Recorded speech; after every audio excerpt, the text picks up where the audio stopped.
Raise your hand. What is a mascot? One of these guys. Exactly. Technically what you are right now also. What? Timon, great example. You look great, Simone. Mari, great example. Simone, I feel this is weird That's desire me. to go to Hawaii and like, do the blue. Apparently. I don't know why. And now our feature presentation. Okay. We got one I'm signed. Rowan. That's Rowan. This is my suit. That's also my suit. Hi, Rowan. Hi, Rowan. Hi. AA meeting. I had slides, but they're not going to work because they're crappy Wi-Fi. So we're going to read off my phone, and maybe I'll walk around and show you guys pictures. You know. Okay.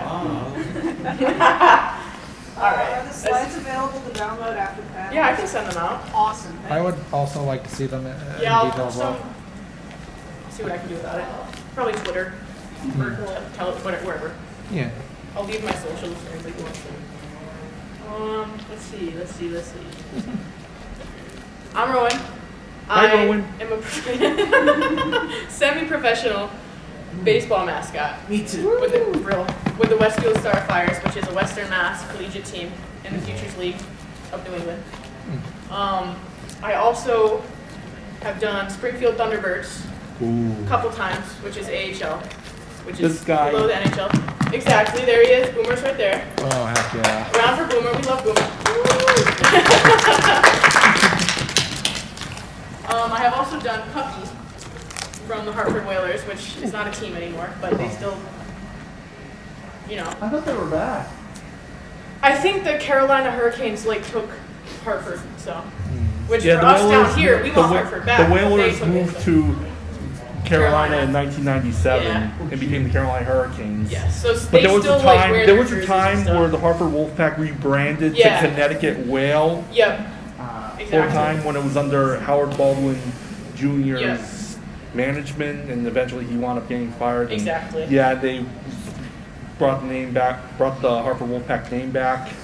Yep. Is that all I've done? I do Boomer part-time. I've done Pucky once, and I do Your Western art's very Starfires. good. There's no pictures, but you guys can imagine.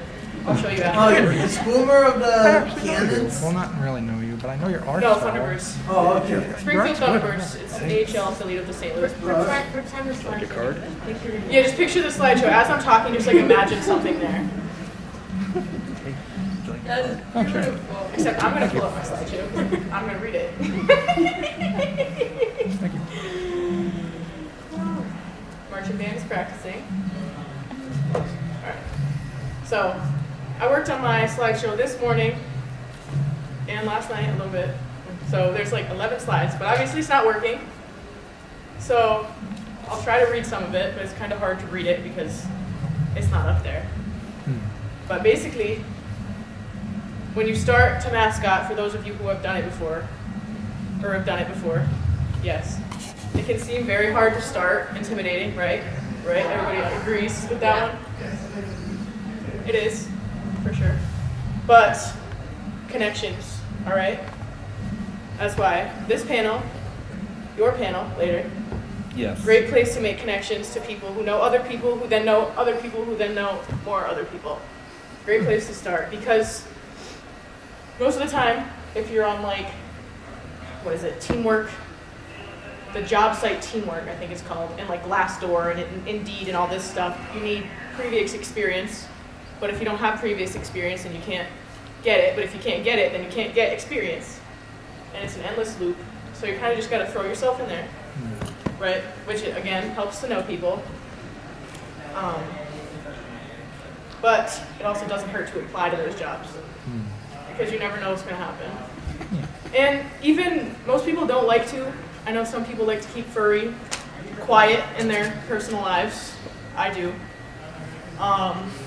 Because sometimes when furry and mascotting goes together, the higher-ups think it's weird because they figure out what it is and they're like, hold on, nah. Lost my train of thought. Ain't that the truth? It's been a long weekend, you guys. It's only Friday. It's only Friday. It's not even the weekend yet. Oh, that's We're what I getting wanted to there. do. I want to hear from you guys. I want to hear your experience and anything else you know. All right. Does anybody want to start? I know you've been itching for it. Yeah, I could. Yes. Yeah, stand in the front of the class. Yes. I'm gonna sit. Yeah. Let's see. For almost 11 and a half years now, I've been doing on and off work as the Brockton Rocks mascot, KO to Kangaroo, or in the Futures League as well. Yep. How the staff, they've been really impressed with my work, especially how my biggest strength is that I'm really good with the kids. As I kept on doing it, I even, my movements translated through the costume better. The kids love it when I wag the tail. And KO, being a cartoonish kangaroo, he also has a pouch, which comes in handy when kids ask me to sign an autograph or whatever. Pull it out of my pouch, and they're like, wow. Yep. Plus, that. Yep, and moving off and on. The suit I'm wearing in this picture we got in 2014. I'm now considered a veteran KO, but they have me do all the games. Usually they tell me, for a while they would mostly have me do off-season stuff, or they had me do all the games in 2018, 19, and 2022 to 23 because of the smaller staff on hand, and plus recently the stadium spent a lot of money on renovations and upgrades that they really needed. I was real happy in 2022 when I finally got the HVAC working in the office area again. Oh. Yeah, you can imagine how important that is. Anyone here know what HVAC is? Yeah. Yeah. Yes. Yeah, like the controls the air conditioning and such. I wish it was higher right now. Yeah. Yeah. And then that went well, and then but this year I'm here waiting to hear back because we've got another team also playing in Brockton at that same stadium. They call it the New England Knockouts from another league. So I haven't done the off-season stuff yet. The Rocks are mostly dormant with preparations for it. I know we're planning to get another new costume for KO this year. I directed him to the maker of the previous one, Amazing Mascots Incorporated. Yeah, because the founder was KO's original performer in 2003. Huh. Another thing I'd like to say, the more mascots, the merrier. This was the case when I did the New England Revolution mascot nights in 2013 and 2014. Yep, that's me in the old costume there. There's Slide, the New England Revolutions. A really fun one I did was in 2019 when they did as KO, I visited Fenway Park for Wally the Green Monster's birthday. If anyone wants to see it. Show and tell. Yep, look at all of us. It was pretty amazing. All of us in the big leagues baseball stadium. At one point they had us all walking around the stadium or the meet areas and stuff. At one point they even stuck us into a walk-in refrigerator for us to cool down in. Oh, I would love that. Yeah. And KO loves it when other mascots come to visit Fenway Park. Like for KO's birthday in 2019, he had Wally the Green Monster come visit. It's a funny bit where Wally gives him a present. There's rocks in it. Get it? Rockin' rocks. Another fun that I did was in August 2019 when I visited the Boston Cannons for Boomer, their Cannon mascot's birthday, as they had a mascot gathering. And then during halftime, we did a mascot relay race. This was fun. We all took off, but Wally the Green Monster was going ahead of us. Even though Boomer's supposed to win. I figured he was building up to something, and sure enough, he intentionally tripped and fell, and Boomer won. Yep, and you could see me helping up Wally there, like a good mascot does. One thing and here's us afterwards, KO and Wally. Yep. And the one thing we do at the Rocks game, we have the in-between inning promotions for the kids. So one thing we do is a base race, where the kid has to run from first to third base and beat KO. They give KO the head start, having him start at second. So you usually got to make sure there's a way the kid wins. A common way is if I happen to notice that one of KO's big shoes here is untied, I'll use that to my advantage and trip and fall on that. Or I might notice a flailing and stop to tie my shoe right before the third base, and the kid wins. Sometimes I might mix it up a little. Like a couple times I would have Keo start spinning around. They say, oh, he's going to Tasmanian double approach. It's fun, but it gets a little dizzy. And also some of the themed nights we've done. We did a Marvel superhero night last year, so had Keo dressed a little up like Captain America, or in this case, Captain Australia. At one point, there was even this kid that got his foot stuck in one of the seats, so I actually helped him out, being a hero. And then here's when we did the 80s night, going with kind of a Miami Vice look here.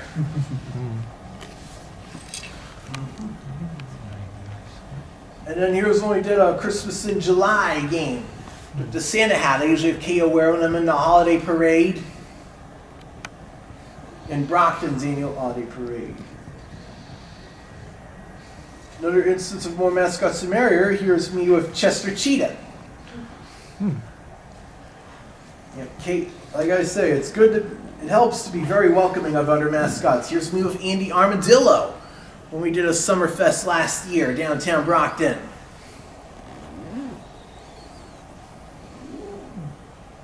Yep. Back to you.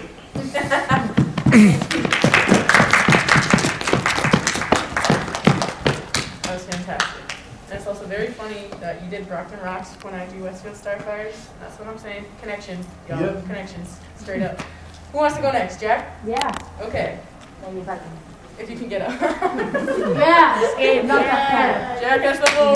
Woo! Hi, everybody. How are you? I hope you guys are doing well. I'm Jack. My character's name is Mang the Bear. Been mascotting since middle school, 8th grade. Middle school was an eagle. High school, I was a ram for 4 years. I've been 2 college mascots. I've been 2 farms mascots. Now I'm trying to run my own company. I do birthday parties and I try to do events like that, and I go to town events for free, like a non-profit type thing. I need tips. If anybody has any tips, especially for like a partial suitor, I usually wear long sleeves, sweatpants, whatever. But if anyone has any tips at all, I would love to hear them because I want to get my business off the ground because I love mascotting and I love what I do so much. And You said tips. Within what field specifically? just kind of getting my business off the ground because I'm known in Vernon, where I'm from.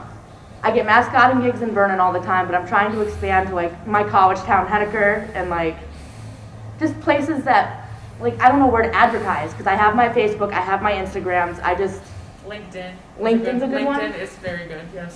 okay. Yeah, so I'm also a marketing director, Oh really? so Oh, like a word. nonprofit. So I Okay. do a lot of different things. What I'd recommend is you have an LLC, right? I need to get one. I'm working on it. Is that like the first thing that's most important? So first thing is to get an LLC, Okay. just so that way it adds some reputability. So that way when people are signing you on, you can say, oh yeah, here's my company. Okay. I'd recommend getting some letterhead, get a logo, get a tagline. Okay. And, I have the tagline. I have the logo. Yeah. My tagline is "Let's make your next event be parentheses right." Yeah. So right like the bear. But and then I have like a balloon with confetti because when I get my full suit, I'm broke. So when I get everybody here is pretty broad. when I get my full suit, I want to have like a heart balloon on his belly.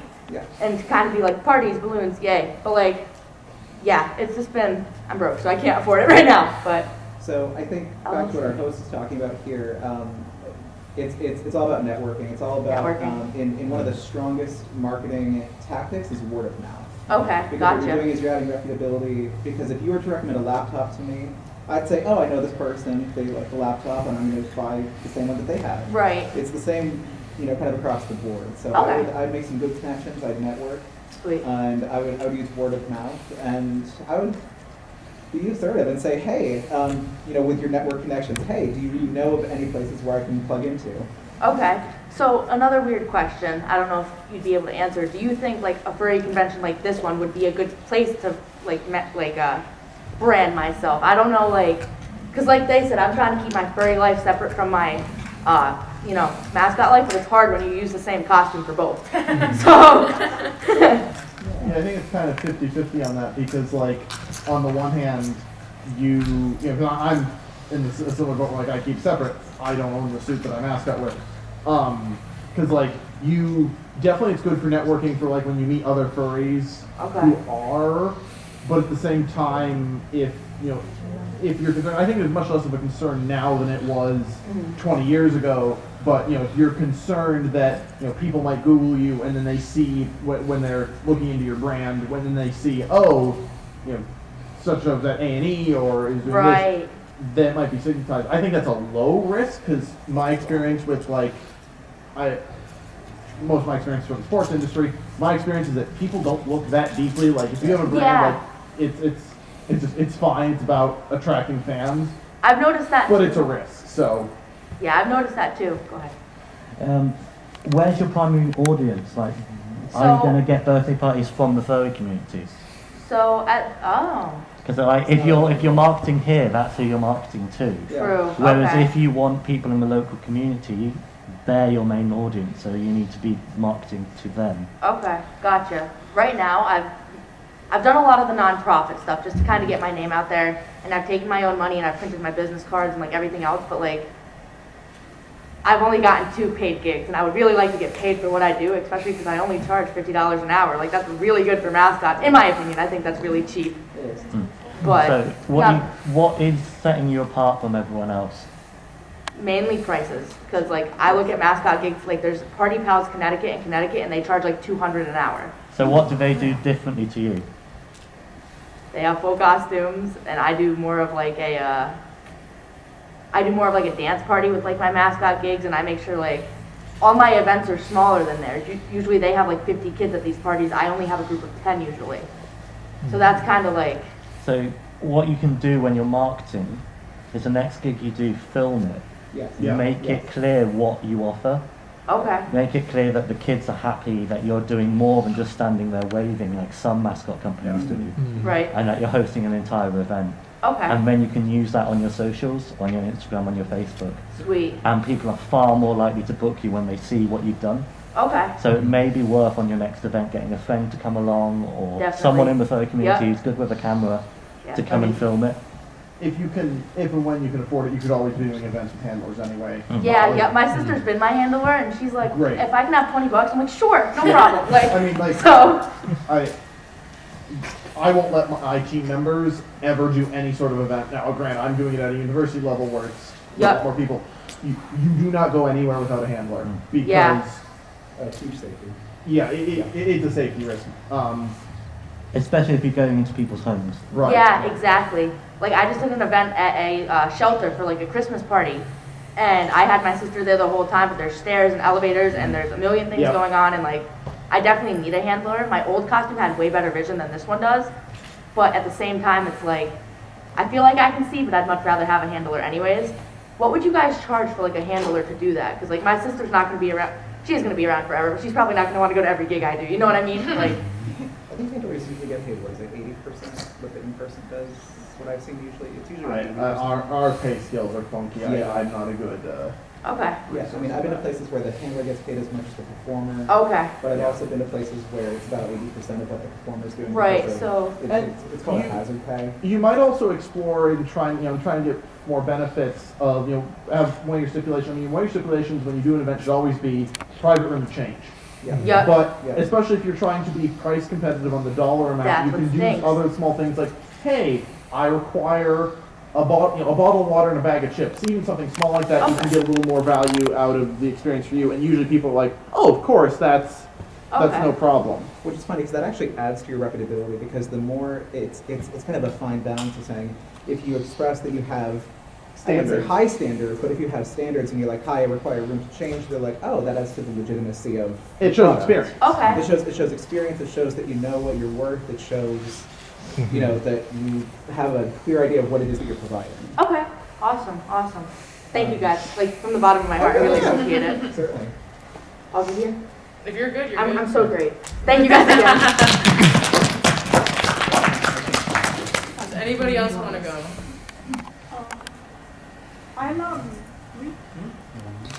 All of you at the same time. You all talk at the same time. I'm just kidding. I'm just kidding. I just talked about. Go ahead, and I'll go next. I prefer to go like closer to the beginning. I'm not technically a mascot. I want to let people who actually do mascotting go before me. Okay. All right, I'll take the stage. This guy. This guy. Yes. Hello, all. Hi, My name is Rayburn. Hello. I have been in the pro mascot field for 21 years. 49 different characters at my last count, which is probably an undercount. Jeez. Wow. And I'm currently on payroll with 4 different sports teams, which I am not going to name. Don't worry. Fair. You don't have to. So let's address the starting out thing, because that's where we began, right? You are right about a lot of those positions needing experience in order to apply. However, that does not mean pro mascot experience.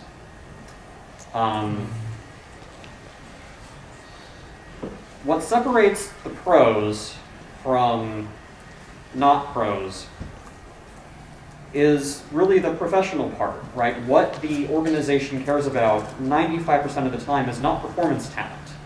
It's if you make an agreement to show up to an event, you're actually going to show up. You're going to not complain loudly about the fact that you're there at all. That you want to do the work and you put the passion into doing it is good, and what they care a lot more about is that they can trust you with the branding of what you're going for. So, any work history that shows that you can show up on time to something that you've agreed to do, and if you can get experience in costumes, so that can be like volunteering stuff. Libraries have mascots that they often need people for. Charities sometimes do. I've seen and been for like local municipal government. Don't need to go into that. I'm also going to be hosting the panels on tomorrow and on Sunday on costume performance and costume design. I'll be at one of those. I will be there. So, awesome. Love to hear it. Tell your friends, tell your enemies, I don't care. The room's kind of small though. Rayburn, can I say something? So Rayburn and I have actually worked very extensively together in collaboration. This is about as legit as it gets in terms of advice. Listen to what Rayburn is saying. That he knows what's what. I've seen his work. I've seen him in the field. I've seen him running through the stands. This is about as legit as it gets. So, yeah. Thank you, Story. No, it's true. And I have been getting very good information about this as somebody who has not been in a suit before, but it's definitely good information. Yeah. What else do we want to cover? Actually, Rayburn taught me to be a mascot. You can cover whatever you want. You got a one up on me. All right. By a bit. You got like You're the new host. I'm the new host of the panel. Awesome. All right. Let's see. What do we want to talk about then? Okay. We had some fun events, right? So some of the ones I've been to, the Mascot Hall of Fame is. I want to go there. In Whiting, Indiana. So it's currently an actual physical building outside of Chicago, but it wasn't always that. It used to just be an online thing. And so they didn't have a facility to do the induction parties. So instead, they somehow got Six Flags New Jersey. Which one is that? Great Adventure? Yeah, that one's great. Yeah. Great Adventure. Yeah. We had the induction party there. Wow. So me and 60 of my closest, then brand new collegiate mascot friends invaded an amusement park to, see the kids ride the rides and have the party there. There was also a couple of years back, there was the what was it called? Mascots for a Cure. Oh, I think I've heard of that. So that was an attempt, sadly failed, to do a Guinness World Record for raising money for childhood cancer research by getting every mascot that we could think of into the basketball stadium for Temple University and trying to do a choreographed dance to the electric slide. Which is great because half the group didn't know how to do it, and then they tried to teach it on an 8-count beat, which doesn't work because it's 18 counts long.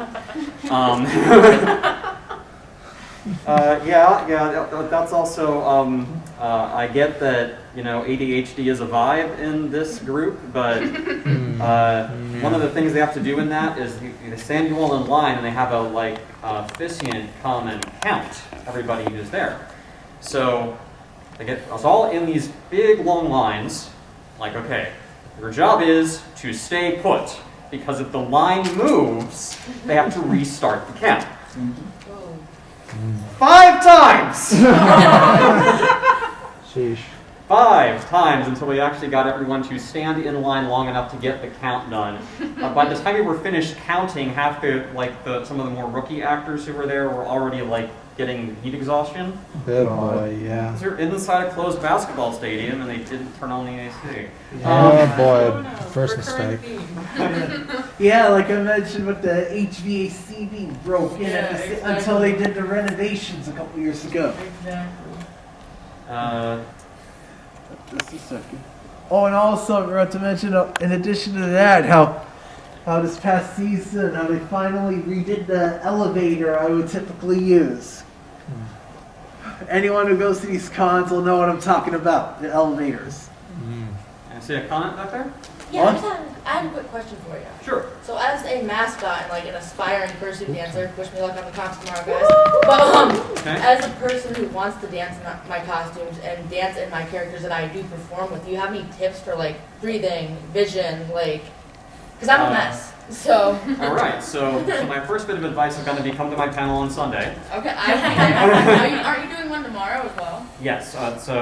I'm planning to go to the one tomorrow. Or is that okay. We can talk about that there too.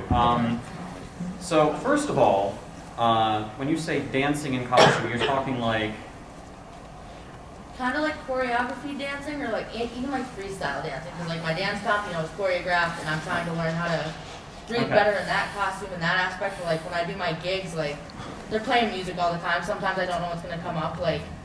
Just how to feel my body better and how to move better is basically the question. Okay. Okay. Let me think on that a second. All right. So first thing I'll say is, having now been to 2 fursuit dance competitions and watching the results, what the judges are judging those dancers on, what I am, are totally different genres. Okay. So you just kind of, once again, have to separate the fursuit from the mascot life. So, in both cases, the person I thought clearly, far and away, had it, but you'd have to be blind to think otherwise, honorable mention both times. So, in the case of doing, you're doing birthday parties with kids, right? Yeah. So you got a group of 10 or so. All right. Just about, yep. So, okay. So, Fortnite dances? Yes, I get a lot of kids asking me to do some. Oh my god! 8 times in advance, and I do 3 shows a week. I told him no at this point, if that helps you. Oh, since Gail's not here, I could bring up the dabbing, because of course I only dab when I'm KO, because kids are often asking me to do that. So yeah. This is how I keep up on the latest trends. Any kind of on choreography the the kids' kids could level. do. I have fun with them. I'm sorry? Choreography the kids could do. So the chicken dance, the Macarena, any line dance that you could trust that you could teach them. Cha-cha slide's a good one. Yeah, Some of them actually do know Cotton Eye Joe pretty well. Oh yes. I don't. That's my issue. You can't get me jumping that high. But really, I'd say the most important point there is to try to get them up and active is, first of all, you need to be inviting to that fact. But one thing I like to do, when I'm at out of stadium gigs as KO to Kangaroo, one thing I like to do is get involved in some of the games and activities kids are playing. Like if they're playing something like KO may join them in on it. Because they'll get a lot more involved with that way. Like even if it's just playing tag or ring around the rosy with them, it's fun. So I was at a mascot training session one time where we were taught to dance, and the first dance that we were taught is called the White Man, and it is as follows.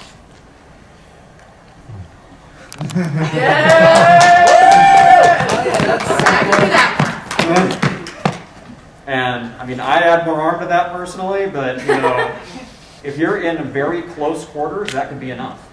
If you're not worried about like, because you're right there with the kids, right? It's different if I'm like on the pitch or on the dugout top, and I need to be visible to the back row. Right.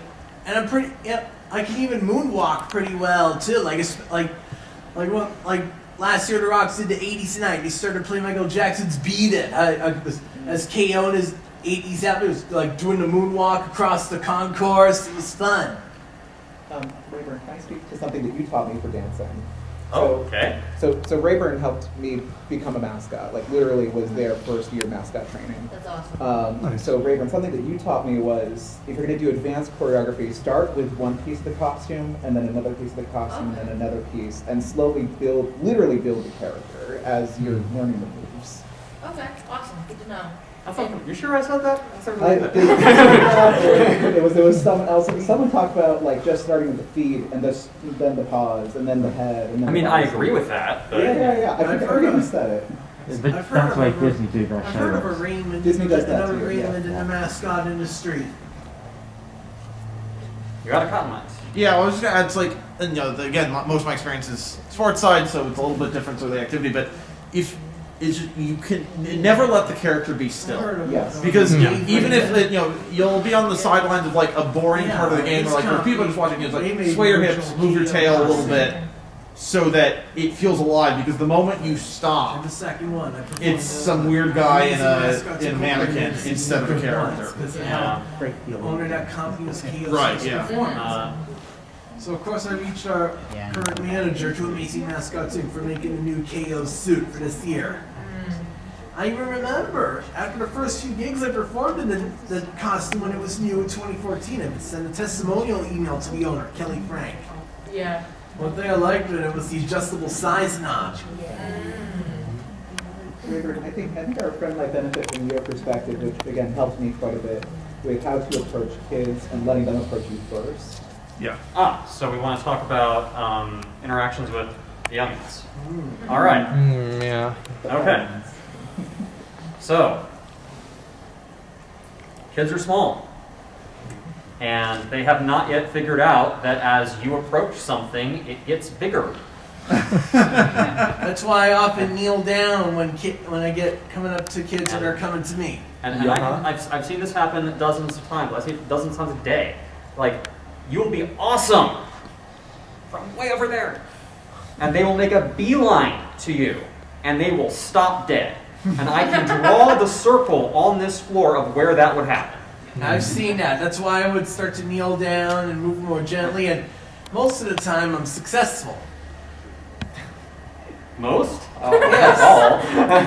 Well, you can't Well, go you can't, wrong. okay, yeah, you can't. Some kids are just not emotionally ready to have that kind of interaction, and having it be forced is terrible. One thing I was happy to hear when at one Rock Ski Reform, there was a kid that ran right up and hugged me. It felt great. Heard his mother say something, he won't sit on Santa's lap, but he's all over KO and other such mascots. So, but that is actually good advice, is that if the kids are coming to you and you see that they're starting to get take a knee. Yeah. I'll even go further than that. If I'm in a costume that can support it, I'll sit. Yeah, if I'm And on I'll the invite ground, them over. it's not too dirty of a ground. I might lie down like a kangaroo does, like this. Or even pretend you're just as scared of them. Yeah.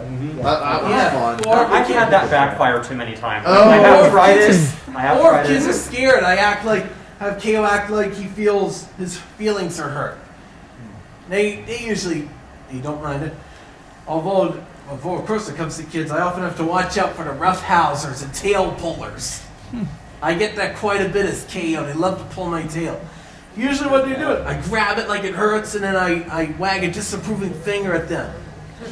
Usually to get the message. And my costumes don't tend to have tails, so I don't have that particular experience recently, but I have violent kids. Yes, I've dealt with those too. Like, fortunately, I remember like one of them even caught me in the head a couple times. But fortunately, inside the mask, it's like a helmet, so that helped. But also, fortunately, an adult came to tell him, "Hey, knock that off. Knock that off. Don't get violent." They tell him. Where your handler comes in. Yes. Where your handler comes in, I see a comment here. As somebody who has as somebody who has had mascot phobia before, and furry conventions basically cured that for me, I kind of relate to all the conversations for kids that we've been having. It's rough getting over it, but like, yeah. And yeah, some people are just not emotionally there for mascots, and my best advice if that happens is leave them be. There are other people who will love you, go to them. Yeah, and if they're scared of you, don't. I wouldn't like try to get to them and trying to make them conquer their fear. If it's like too much for them, you get the idea. Just like. So I have a personal rule that I hold very steadfast to that might help our aspiring young entrepreneur over there. I will never force an interaction on a kiddo because I feel that I have to meet, I have to bring a positive experience. It's about me. It's never about you. It's about making sure that they feel comfortable, that they feel safe, that they feel like you're not going to be threatening to them. I will never be like, oh my goodness, this kid is, bursting into tears. I have to fix this. I will walk away and go around because I will never force that upon. Because that's how you develop people with mascot phobias. Yes. I always look at a mascot, a kiddo that approaches me as a mascot and they're terrified of me, and I'm like, they probably just had a character performer who was just like forcing, an interaction that was not, meant to be. So I will never force an interaction. All right, so I see a question here in the back. Yeah, I had a few questions, but I'll start with one. I've never done mascotting before. Where would you suggest starting? Would you start somewhere at like a lower level at? So it's kind of or is there location, any right? starting level? Is it just like you get a job wherever you can get it? So my trajectory is I started with a tourist attraction, and then that had a pretty large cast, which then keyed me into the local community of other performers, who then got me into the pro sports side. So, but I've seen people who got into it by being at an organization who bought a mascot, didn't have a performer, and wanted somebody to volunteer. People who've shown up to do volunteer work, like I mentioned earlier. If you're in school... No. No? Okay, well, sometimes I have seen, not often, but sometimes, some local schools will actually hire out for performance talent, so it's not necessarily a student. Or just think about, like, of the businesses that are in your area, which ones have mascots?